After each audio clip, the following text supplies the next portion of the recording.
Imagine walking 400 miles along the splendid stone Via Appia, one of ancient Rome's most famous thoroughfares, through scenic Italy. As you went, a vision of indescribable misery appeared, a profusion of crosses with the lifeless forms of 6,000 men, their anguish engraved on the horizon. This 73 BC event goes beyond execution. This event was a terrifying display of dominance. Spartacus's rebels suffered a death so brutal that those who witnessed it could not imagine resisting. Rome used the crucifixion, its most painful punishment, to instill dread in those who opposed the empire. This happened repeatedly. Rome built its empire on these dominance methods to punish the subjugated and send a message: deviate from the road, and this is your fate. Crucifixion, anchored in ancient times and defined by horror, has shaped our views of authority, dread, and obedience throughout history. What drove Romans to improve this practice? How did such brutal punishment become so ingrained in their society? What does it reveal about empire's excesses in maintaining dominance? We'll examine crucifixion's beginnings, its role in Roman authority, and how one person's death reshaped an empire in the coming moments. Join us as we explore one of history's most gruesome practices. Jesus' year was 73 before Christ. The vast, wealthy Roman Empire seemed unstoppable, having fought barbarian tribes, kingdoms, and internal factions. However, they were unprepared for the future. Rebellion erupted despite their overwhelming power. Slaves within their borders rebelled, not competing states or outside invaders. Spartacus led a powerful army of the underprivileged to challenge Roman dominance and seek independence. Spartacus went beyond soldier and gladiator. He was a symbol of resistance and a leader who appealed to the deep desire for emancipation in individuals bereft of their humanity. A small group of enslaved people fleeing a Capua gladiator school started the insurrection. They fiercely fought with stolen kitchen knives and farm tools. A desperate escape became a massive uprising. As the movement progressed, more men, women, and children joined to break their shackles. This legion of the oppressed resisted the Roman Republic for 2 years. They defeated legions of experienced Roman warriors, took towns, and frightened Rome's elite. Spartacus served as a hero and a beacon of hope for the slaves. He was a dangerous threat, a stain on Roman sovereignty, and a shame they could not abide. The insurrection went beyond survival to prove freedom is worth sacrificing for. Rome persisted. They hated disobedience, especially from inferiors. Marcus Licinius Crassus led the Roman Senate's most experienced generals to completely quell the insurrection. Despite facing overwhelming odds, Spartacus and his followers bravely fought. A bitter fight drew them in. Great bravery quenched the uprising. The result was Rome's severe and determined rule. On the Appian Way, a vital path to the empire, 6,000 Spartacus-captured slaves were crucified. Crosses were everywhere as one traveled. Imagine the endless row of timber supports holding shattered, lifeless forms. Anguished cries of the dying mixed with the eerie quiet of passers-by. Each cross symbolized Rome's vengeance, haunting anyone who defied it. For Romans, this meant fairness. It restored order. For witnesses, particularly the enslaved, it underscored the cost of mutiny. The crosses were more than punishment. They sent a message. Rome declared, "This is the fate of those who oppose us." Despite the terror, a basic truth persisted. Spartacus's insurrection, despite cruelty and defeat, left an indelible mark on history that Rome could never erase. Close your eyes and imagine it. Imagine a dusty road. The sun constantly heats the scene. The march of the crucified continues. What was it like to walk that path? Is it not distressing to see heroic freedom fighters represented as cautionaries? Would you get angry, concern, despair?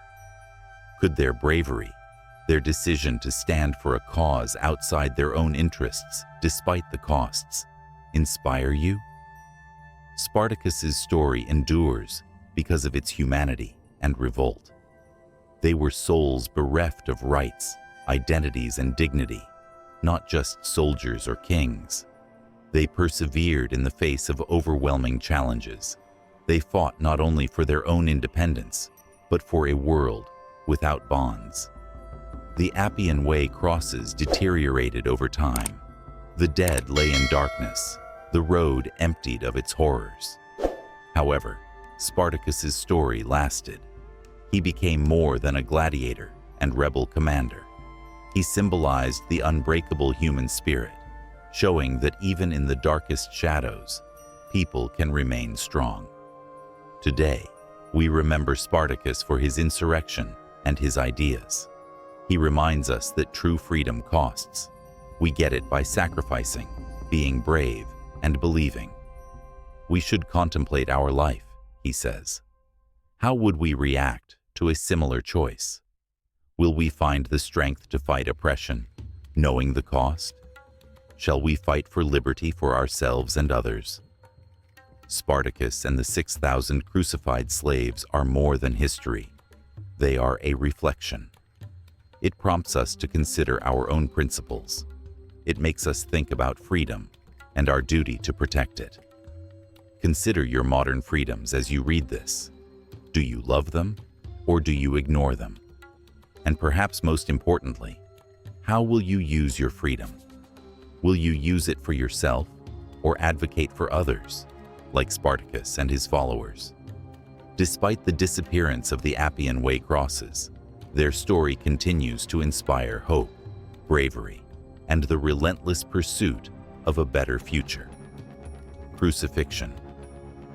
Words have a profound meaning that is difficult to express. It vividly depicts suffering, degradation, and death. What if I told you crucifixion went beyond execution? The intricate design carried a sinister meaning. Historians credit the ancient Persians, Carthaginians, and Greeks with starting this practice. But what about Romans? They're perfect. Their brutal punishment became a tool for psychological manipulation and power. Roman crucifixion was more than just execution. It was significant. We needed to assert a crucial truth. Imagine living under Rome, a powerhouse with unsurpassed military and political power. For losers, crucifixion was terrible and crippling. Rome's warning, defy us, and this shall be your destiny. This was vicious propaganda. The process moved slowly and was difficult. On the cross, death came slowly. Victims gasped for breath and contorted in anguish under the scorching sun for hours or days. Nobody hid the cross. Everyone saw it. It was along busy thoroughfares outside the city gates where throngs gathered. The goal was to instill fear and show that Rome could catch anyone, disobedient or illegal. The Romans saw this as a performance, not just punishment. Many mocked the condemned, but others were too frightened to look away. Rome degraded the person before the nails even penetrated. Rome demonstrated its might by beating, insulting, and humiliating them in the streets.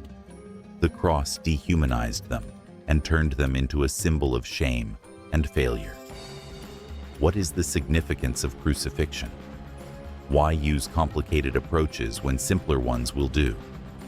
Psychological influence is the answer. The crucifixion ended physical life and devastated the victim, their followers, and everyone who may oppose Rome.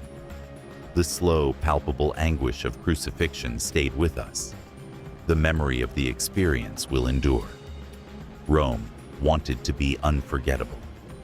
Consider Roman-held countries like Judea, where insurrections were common. Crucifixion was the empire's way of preventing uprising. The empire executed and exhibited rebels. Death was a solemn warning. not only punishment. The message was clear to Roman subjects. The empire was powerful, vast, and uncaring. Crucifixion became a conundrum, while Rome used it to rule. Rome wanted the crucified to forget their lives and hide their stories under its oppressive rule. However, some of history's most famous stories involve crucifixions. The Appian Way. Crucifixion of Spartacus and his followers symbolizes the struggle for freedom. Yes, Jesus of Nazareth, whose Roman cross crucifixion started a global revolution. The Romans designed crucifixion to induce dread, yet it sometimes became a symbol of resistance. The intended death of hope often sparked inspiration. Consider, Rome raised each cross to show their power, but those who opposed saw it as a symbol of valor, selflessness, and the price paid for fighting tyranny. What can we learn from the crucifixion today? It goes beyond ancient execution methods. This explores power relations and how fear may be used to maintain dominance through violence and intimidation. However, it exposes another important insight. It shows that humans can resist, persevere, and hope, despite enormous hardship. What comes to mind when you think about the cross? Does it symbolize death or something deeper? The Romans used it as their ultimate scare weapon. The cross's meaning has changed over time. It represents redemption, faith, and the conviction that humanity can conquer its deepest abysses. Although the Romans perfected crucifixion, they failed to control its meaning. They could use it to inspire dread, but they couldn't quiet the bravery of those who faced it. The stories remind us that fear-based authority is never impenetrable. The greatest empire could not prevent the resurrection, reinterpretation, and embrace of the cross as a symbol of hope. Caesar knew the brutal realities of power. He saw and used all of Rome's power as a general, statesman, and dictator. Crucifixion was one of the empire's most feared and horrific intimidation methods. Caesar had a unique perspective that set him apart from others. Consider a fascinating early chapter of Caesar's life to understand his view on crucifixion. Pirates captured Caesar, 25, in Pharmasutria, in the Aegean Sea, before he became the powerful commander who reshaped Rome. Pirates, notorious for their nautical crimes, demanded 20 talents of silver to release him. Caesar laughed at the sum and said he was worth 50 talents, a bold and oddly self-assured gesture for a captive. Caesar's dominance among the pirates puzzled his prisoners. He saw them as equals, or even inferiors. He would join their conversations, perform poetry for them, and joke that he would return to arrest and execute them once freed. The pirates misinterpreted this as a joke, oblivious to Caesar's seriousness. They made the necessary payment and freed Caesar. According to his pledge, he quickly assembled a fleet, returned to the island, and captured the pirates who had imprisoned him. Caesar triumphed, demonstrating his cunning and fortitude. However, what happened next defines this story. The pirates, as Rome's captives, had valid concerns.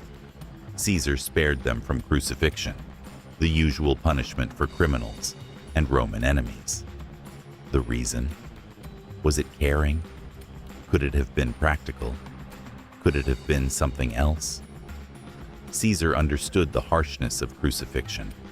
He realized it was a long, degrading type of torture, not just execution. The purpose was to humiliate the condemned and instill fear in the viewers. Caesar realized that crucifixion could show the ferocity of its executioners as well as its authority. Caesar, a political genius, valued reputation. His power-wielding style was as important as his power. Caesar chose to behead the pirates instead of crucifying them, a more merciful decision by Roman standards. For Roman citizens, or those deserving of respect, even in their final moments, beheading was a faster and less humiliating execution procedure. Caesar sent a powerful statement by saving the pirates from crucifixion. He was a tough, yet moderate leader. Caesar showed his strategic acumen with this choice. Crucifixion, while effective at generating dread, might distance the very people a leader sought to lead. Caesar showed that he understood justice beyond vengeance by avoiding such a terrible punishment. He sought to induce dread and avoid disdain. He showed strength and compassion. However, this story has another side. Caesar's prison experiences may have influenced his decision. Though the pirates respected him, he remained a hostage, experiencing, if only briefly, the awful powerlessness of being at another's mercy. This event may have given him empathy or a deeper understanding of how to wield authority while being human. Despite his careful approach in this case, Caesar used crucifixion when necessary. Caesar used this strategy against rebels and enemies who threatened Roman rule in his later military engagements, particularly in Gaul. Caesar's persistent capacity to evaluate his decisions distinguished him. Caesar used crucifixion as a tool.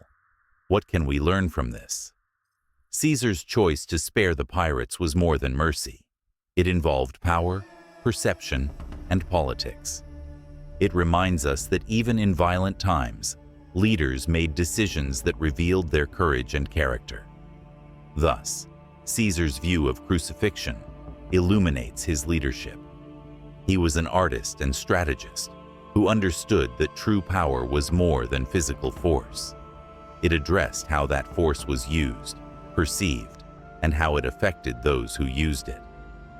Caesar's decision to save the pirates from crucifixion shows restraint in a cruel world. It is a heartbreaking reminder that power may distinguish a tyrant from a leader who aspires to greatness, even in the most difficult circumstances.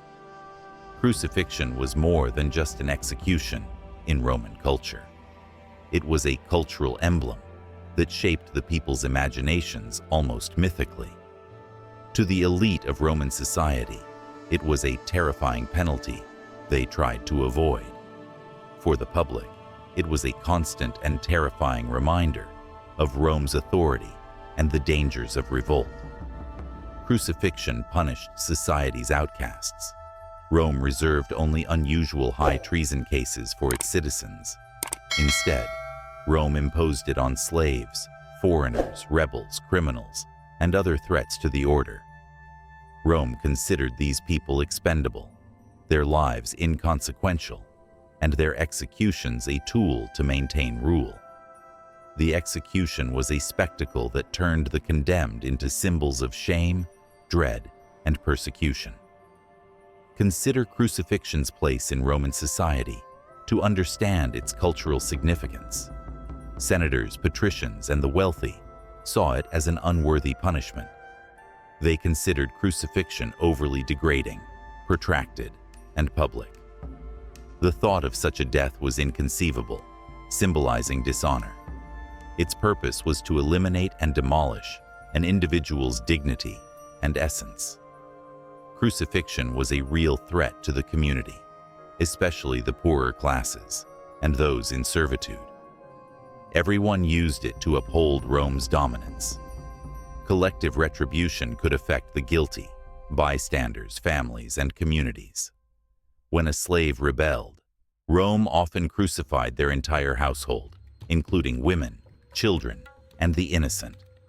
Rome valued every slave and alien equally, a message that resonated deeply.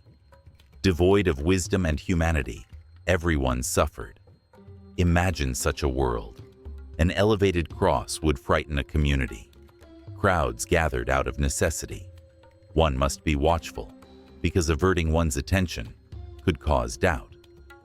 As the condemned were nailed to the cross, some after the lash, others after a public display, Their pained cries reminded everyone of the consequences of those who deviated. Crucifixion was culturally powerful because it was public. They did not conceal it. No, it was always visible outside the city gates, along major thoroughfares, and in town squares. The convicted suffered a protracted, agonizing death, sometimes left hanging. Everyone present understood that Rome was observing and defying them. Crucifixion is unsettlingly ironic. Though meant to illustrate Rome's power, it revealed its fragility. Rome recognized its authority limits by using such a stern and public punishment. Crucifixion punished and deterred insurrections. It was Rome's way of saying, "Do not forget who holds power over you." But those who walked by the crosses, the families who grieved silently, and the rebels who were ready to face it, may have felt defiant, like the regime trying to control them was harsh. The scope of its use was astounding. Numerous people were crucified simultaneously. After Spartacus's insurrection failed, 6,000 slaves were crucified along the Appian Way, their corpses spanning for miles. After the siege of Jerusalem in AD 70, during the Jewish-Roman Wars, Josephus recorded that a large number were crucified outside the city walls, leaving no wood or room for crosses. Their deeds, beyond punishment, aimed to astonish. They wanted to break nations' souls. Crucifixion was terrifying and stigmatized. The horror came from suffering, death, and disgrace for those who endured it. The cross was humiliating. Crucifying someone resulted in them losing their identity and facing ridicule. The condemned often stripped naked to the weather and the mockery of onlookers. They weren't only facing execution, their identities were being erased, and their deaths were a show of shame. Originally intended as an oppressive act, the death of Jesus of Nazareth gave crucifixion cultural importance. The Romans saw Jesus' crucifixion as a regular penalty for a renegade. The cross became essential for his disciples. A sign of failure became a powerful emblem of victory. What once served as a source of shame transformed into a source of glory. The tool Rome used to rule became a symbol of hope, redemption, and sacrificing love for many. Thus, crucifixion's historical role is paradoxical. It was the most feared and degrading Roman punishment for generations, symbolizing shame and helplessness. Over time, it became a symbol of faith, bravery, and optimism. When considering crucifixion's cultural importance, ask yourself, how does power persist? Is it through narratives of fear and control, or through narratives of anguish? The Romans may have perfected crucifixion as a tool of control, but they could not have predicted how it would be remembered, not as a sign of their dominance, but as a powerful reminder that light may come from darkness. The deliberate process of crucifixion aimed to inflict the most pain, humiliation, and misery on its victim. This terrible procedure was perfected by the Romans into a lengthy, torturous death meant to ruin the body and spirit. It went beyond killing. It was a melancholic remembrance, a terrible display of dominance, and a tribute to Rome's might. Scourging, a brutal prelude to crucifixion, began. Roman soldiers stripped the condemned and tied them to a pole, exposing their backs and shoulders. Roman soldiers carried leather whips with bone or metal points, called flagra. The whip caused severe, gaping wounds with each hit. A victim's back, shoulders, and legs bled red before the trial, sapping their power. The scourging was so intense that many did not suffer alone. It was clear that the goal was to weaken the condemned, prolonging their suffering on the cross and ensuring their final misery. After the scourging, the condemned had to carry the patibulum, a heavy wooden crossbeam, around the city. The public procession aimed to humiliate the victim and alert the crowds. We chose the path to pass through the busiest areas, ensuring that many people would witness the sentenced person's shame. The onlookers mocked and threw things, adding to the humiliation. The sufferer, weakened from scourging and blood loss, collapsed repeatedly under the beam as the troops pushed them forward. The genuine fear began at the execution site, usually outside the city gates or near a major thoroughfare. They would have placed the cause's stripes beforehand. They degraded the victim by placing the patibulum on the ground and removing their clothes. The victim lay on the patibulum, arms along the beam. Then came the nails, strong iron spikes hammered through the wrists above the hands. Contrary to popular perception, they did not nail through the palms, since the hands alone could not hold the torso. They pushed nails through the wrist, injuring the median nerve and causing agonizing arm pain. After securing the arms, they raised the patibulum and joined it to the stipes to form a cross. They attached the victim's feet to the upright beam, often twisting the legs to prolong pain. They drove 1 or 2 nails through the foot, crushing nerves and causing severe pain with every movement. The real agony began when they captured the victim. The purpose of the crucifixion was to prolong and agonize death. The cross stance made breathing difficult. Arms and weight constricting the chest made exhaling difficult. To breathe, the person must press on their toenails and pull on their wrist nails, causing agonizing discomfort throughout their body. Every breath felt like a battle, and every movement caused pain. As the sufferer weakened, they became unable to lift themselves and died of asphyxiation. Suffocation was not the only cause of death. Some victims died from blood loss, especially after severe scourging. Some died from shock, dehydration, or weather. The day's heat and night's chill exacerbated their suffering. Death might take hours or days. The Romans wanted to prolong the victim's pain and make their death a show. Death did not end the shame. People often left crucified bodies on the cross to decompose, acting as a melancholy reminder to passers-by. Birds and wild animals ate the remains, degrading the victim. The corpses were sometimes refused a respectful burial because crucifixion erased both the existence and memory of the condemned. For the Romans, this was more than punishment. It was about control. The Romans intended the public crucifixion to frighten bystanders. It starkly reminded them of what happened when they challenged Roman rule. Each step aimed to physically, emotionally, and spiritually break the condemned's spirit. A terrible paradox develops from the crucifixion's horror. Jesus of Nazareth's story changed the crucifixion from a symbol of death and shame. The crucifixion transformed from a symbol of shame to one of hope, redemption, and triumph for Jesus' disciples. They saw destruction and degradation as the ultimate act of sacrificial love. As we contemplate the crucifixion, we must ask important questions. Why endure suffering? Observing injustice means what? How can something so nasty and brutal bring hope? Crucifixion is a melancholy moment in history that reminds us of human cruelty and redemption. Crucifixion, a powerful Roman tool of fear, punishment, and authority, ended. The Roman power tradition that frightened many faded over time. The termination occurred gradually, just as the Romans' opinions on the death sentence altered and Christian principles affected the empire. Crucifixion became more controversial under Emperor Constantine in the early 4th century AD. The centuries-old empire was changing. Persecuted at first, Christianity quickly spread among the Roman aristocracy.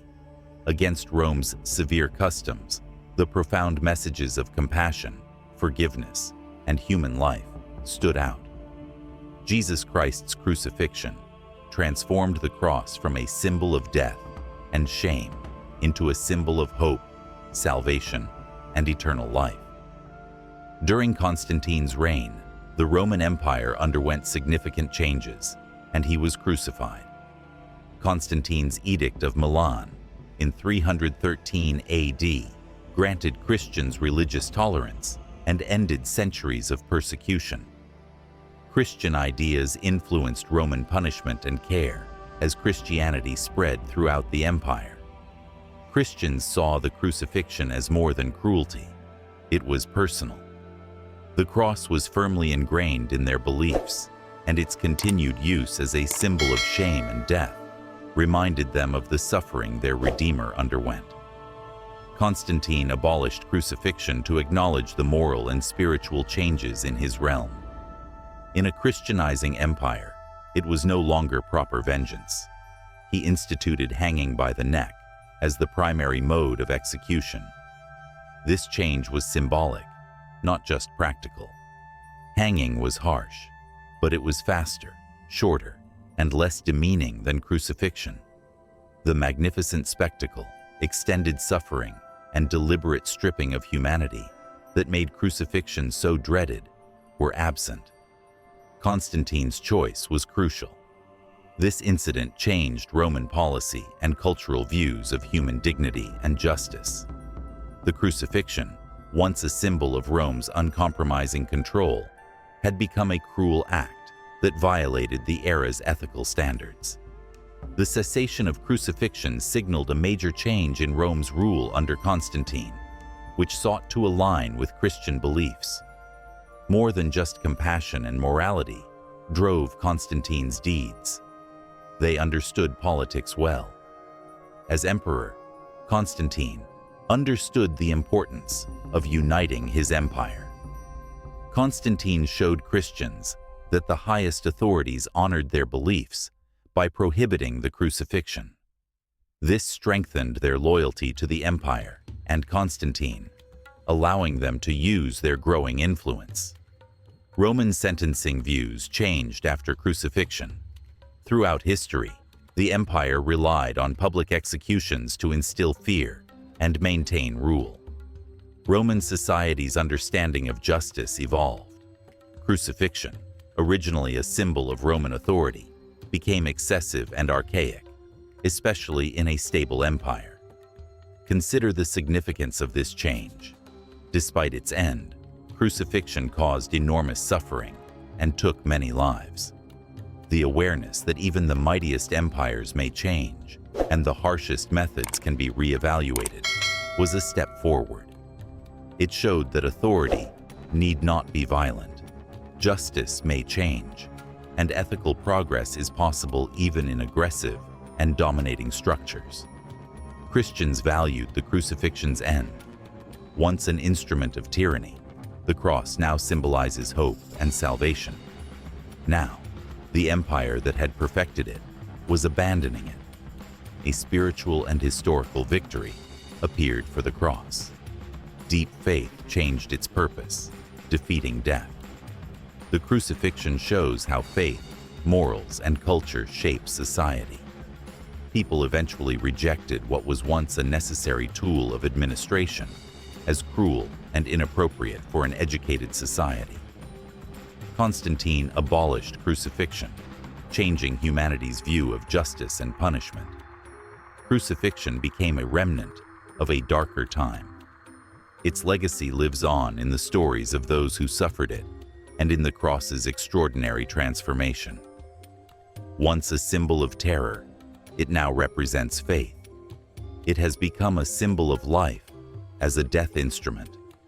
It serves as a reminder that we can overcome even the harshest practices, redeem even the darkest symbols, and realize that transformation is always possible. The brutality of ancient Roman crucifixion moves us.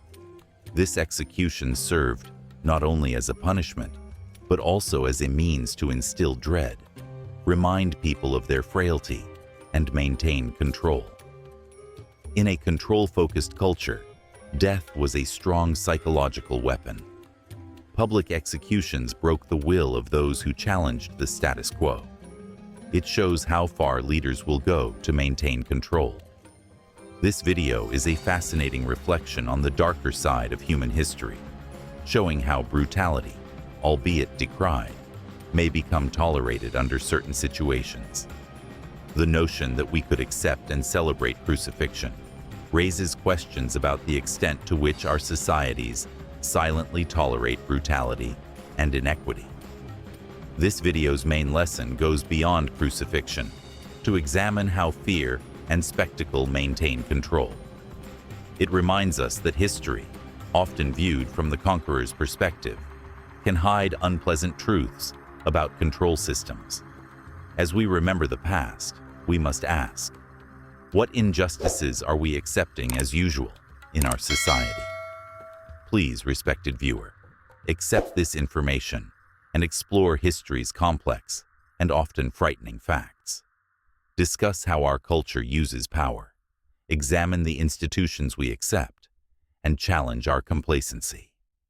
History may not repeat itself, but its lessons are timeless. Ensure we learn from their experiences.